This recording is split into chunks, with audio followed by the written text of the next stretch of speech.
Welcome back to Homeless But Human. Hey everyone, it's Shayla, and today we'll be doing things a little bit differently. We're handing over the microphone to our missionaries in our end of year recap. Today's podcast will be a compilation of our favorite memories from this year, both from the streets and from our missionaries in community.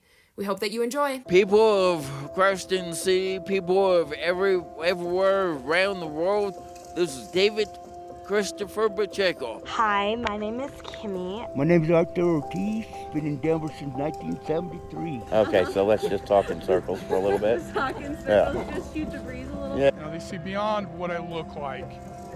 They see what my actions are and say, hey, that is a good person. A lot of people say home is where the heart is, but my heart's in many places. It's just I don't know where home is. My name is Noah. I am a first-year missionary serving in Philadelphia. This is an encounter that happened during a Friday night street walk. I was with my team, and there was this man who had his back turned away from us, and I decided to call out to the man. I said, "Hello, how are you?" And he turned around and said, "You guys are the nicest people I have met today." And that caught us off guard. And we had a really positive interaction with him. We found out his name is Errol, and Errol just had a really nice story. And by the end of it, he talked about how he loves to pray. And one of my teammates said, "Oh, can we pray right now?" So he led us in a prayer. And during the prayer, he said, "Father, thank you for my new friends today." And that caught us off guard because he was talking about us. And it really just warmed our hearts leaving this encounter, as us being seen as friends is something that we didn't expect from this, and it really just warmed our hearts, and it is definitely an encounter that I will hold close to me. I'd have to say my favorite memory from the streets is when I got to form a friendship with my friend Daniel. The first time we met him, he barely talked to us, barely looked at us. But as time progressed, we would see him more often, and I'd try to single him out. There was one time I remember we started talking about books, and I told him about this short story that I really liked, but I couldn't remember the name or the author. So as I was explaining it, I saw that he found it super interesting. And so I was like, you know what, Daniel, I'll look it up and bring it to you tomorrow. So we go home, I look it up, write it on a little piece of paper, and then the next day, praise the Lord, we got to see him, which didn't really happen, seeing him 2 days in a row, but I gave the title of the short story to him that had the author.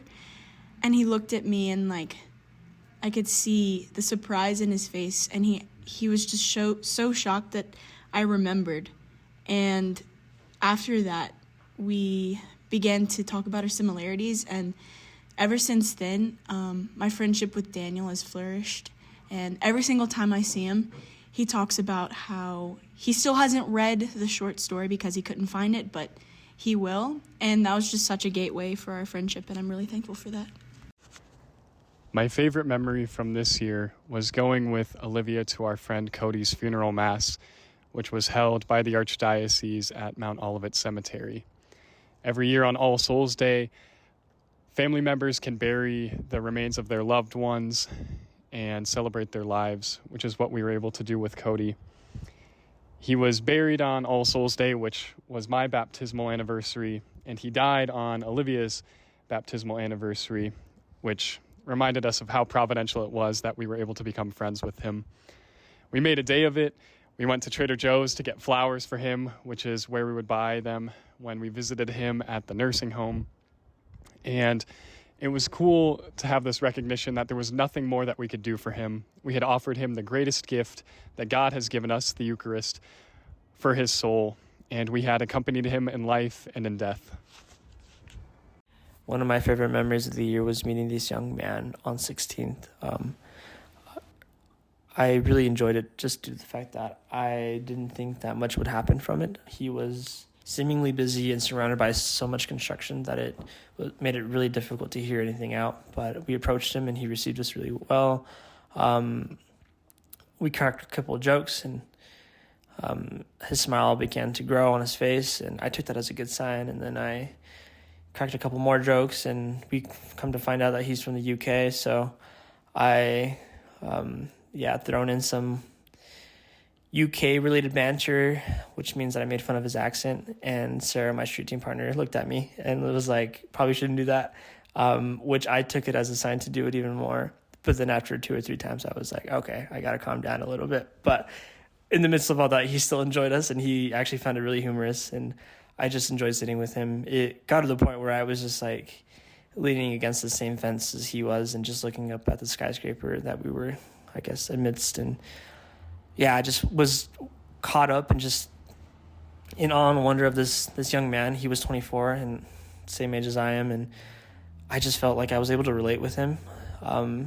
And despite the fact that I couldn't hear half of the things he was saying, but it was just great to be with him and in his presence, and he was such a relaxing man to be around. And yeah, it's just, I felt like I was just hanging out with a brother, or like my brother, and yeah, it made me feel like at home. And so a super pleasant experience to really just like share with another person who I truly am, and to be well received, and to have him share who he really was as well. And so, yeah, super good memory. My favorite memory from this year was having the privilege to see Eric Ginas perform at our house. He's a renowned Catholic composer and musician who does basically like prison ministry. He goes and performs at prisons, but his music is incredibly moving and emotional, and I just found his performance very inspiring, and it was a huge blessing to get to have him come here and perform for us for free.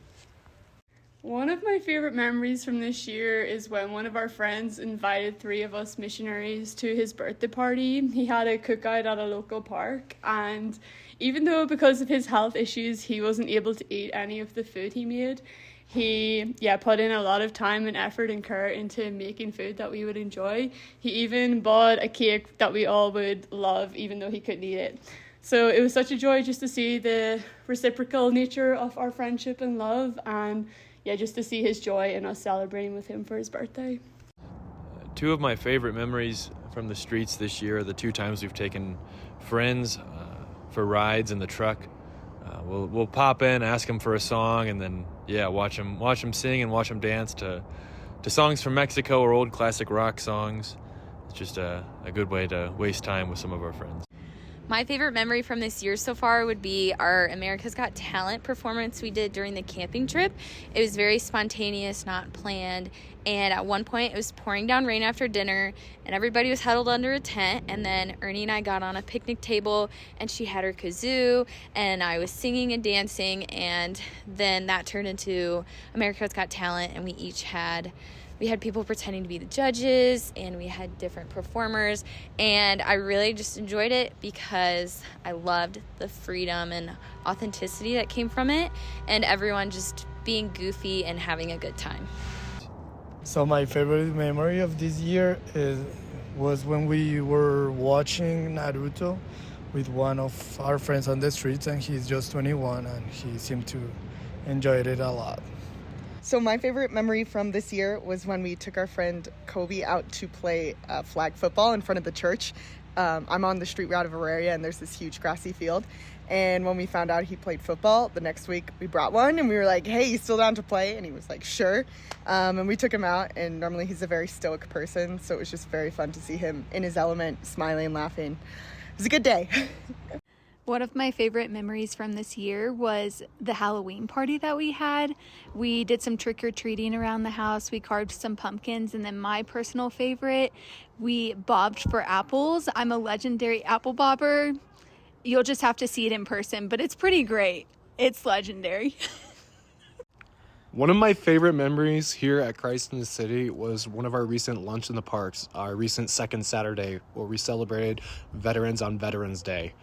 We had tables out with decorations, and we had an opportunity for our outreach coordinator, Sam, to give a speech and to have our veterans stand up and to be applauded and just recognized. It was really touching having a family who are veterans, and yeah, it was one of my favorite times this year. One of my favorite memories is with our friend Old School. I remember meeting him in the beginning of the year and just always seeing him making pancakes. outside of his tent for all of his friends on the block. And he got to be selected for a group that was getting housed into a hotel. And we got to be there with him on the day that they were taking them all to the hotel. And I remember walking up to his tent with some of the missionaries and just saw him walking towards us, just crying. And I remember asking one of the missionaries, like, is Old School crying? Like, there's no way. And then as we got closer, he embraced us and told us that he was never good at goodbyes. And I just reassured him that that this was good for him and that we would see him again.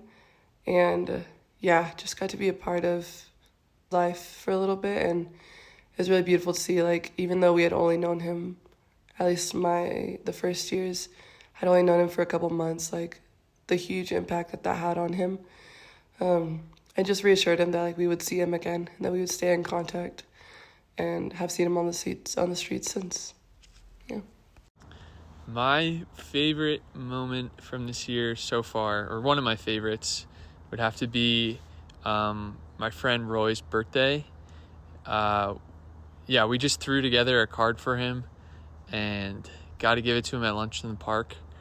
And it was crazy to see the amount of gratitude that he had for just a simple gift of a card that was signed by all the missionaries. And he was just so belated to see all of the photos with us and him and all the memories that we had. And he was just so grateful. And I felt like I got to see the Lord, because from such a small act in me, he had such profound gratitude. So it was special. My street team and I came across a mute man. He used some gestures and pointing to communicate with us at first. He pointed to our shirts, reading Christ in the City. He clapped his hands and pointed up, basically saying, "Praise God." We found a piece of paper and a pen for him to write on. He wrote, "It is nice to see Jesus today." I told him, "I see Jesus in you." And he wrote down, "I see him in you too." So we have a friend named Joe, and he's a regular at LIP, very faithful, incredible, joyful, and jubilant man. Just a great friend of ours.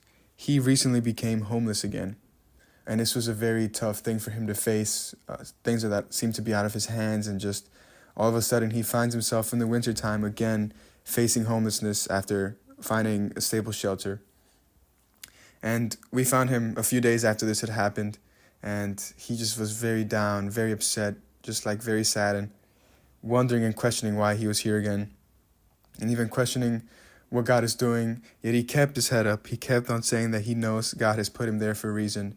And by the end of that time seeing him, he was joyful again, jubilant, giving hugs and smiling bright like he always does, and just saying that, it is good that we are there with him, and that as long as we are with him, as long as he has his friends with him, that he'll be able to get through this, and that he knows he'll be okay.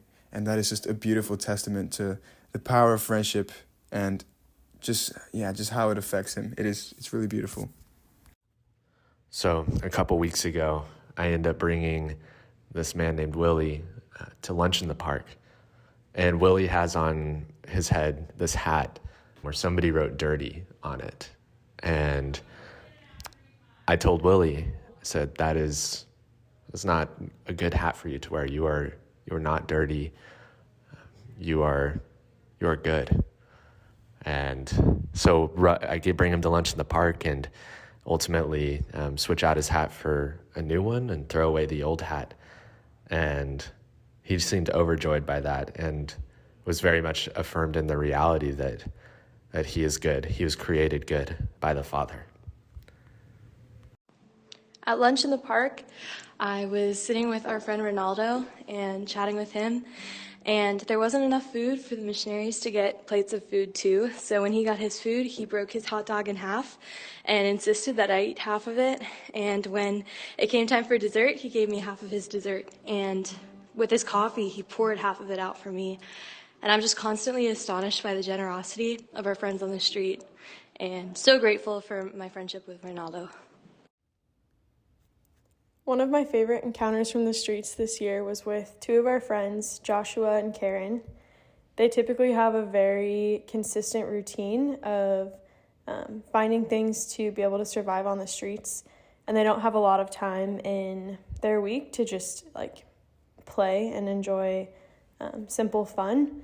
And so one day our team was able to take watercolor paints out to the streets, and the area that they camp in is pretty quiet, so we were able to just sit with them and paint with them, and we're able to delight in each other's company and delight in the simplicity of painting with watercolor and just enjoy each other's company on the streets. Thank you so much for tuning in to hear our missionaries share stories and things they are grateful for in this past year. We have so much to be grateful for. As we enter this Advent season, know of our prayers for you, and we ask for you to please pray for our friends, both in housing and on the streets. As we know this Christmas season, this holiday season, can be so hard for those who have experienced ruptured relationships and those who are estranged from their families. So again, we just ask for your prayers and know of our prayers for you. And if you're interested in more inside stories like this, please join our Known and Loved monthly giving community. Thank you again for chiming in, tuning in, and we'll see you at the next podcast. God bless. Bye. Thank you for joining us on Homeless But Human today. In order to keep producing this content for you all, we invite you to consider joining our Known and Loved monthly giving community. This is one of the most impactful ways that you can join us on mission. Your monthly gift sends missionaries out to the streets day after day and helps us to continue recording and sharing our podcast.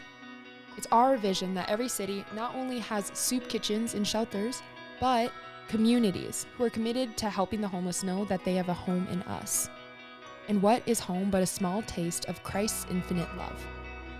Visit christinthecity.org and make a monthly gift today to join our Known and Loved community. And if you enjoyed today's episode, do us a favor and go hit subscribe and leave a review. To get more involved with the mission, visit christinthecity.org.